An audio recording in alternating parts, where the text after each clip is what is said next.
Would you pay more in certain sales taxes for your child to get full-day pre-K and to give teachers a raise? That is the conversation Democrats in the Texas House want to start at the Capitol. Today they released a $14.5 billion plan for education when the proposed state budget only has room for $7 billion. KXAN's political reporter Phil Prazen reports they hope to give a boost to at-risk students.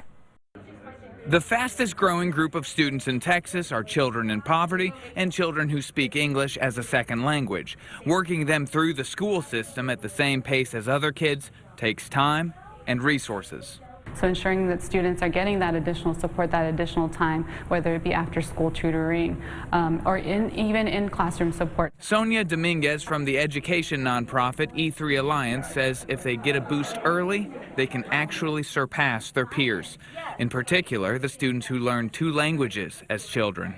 They are learning a new language, they're maintaining their first language, so the supports that are needed are high-quality teachers that can instruct students in 2 languages. But those children have been some of the most expensive students to teach. Thursday, the House Democratic Caucus proposed nearly $2.5 billion in new money earmarked for those children as part of their Texas Kids First plan.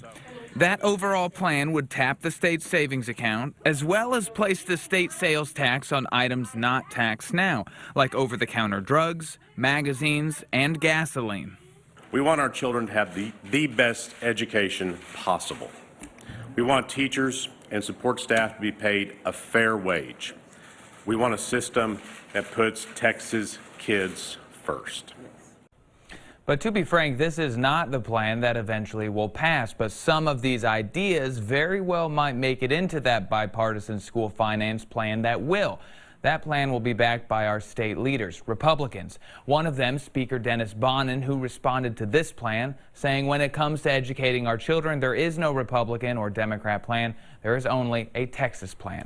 Robert? Phil, thanks. The Democratic plan also hopes to shift the burden of paying for schools off of property taxpayers. It would call for raising the homestead exemption on your home from $25,000 up to $50,000. Voters would have to approve that change, but that would require the state to pay more for education.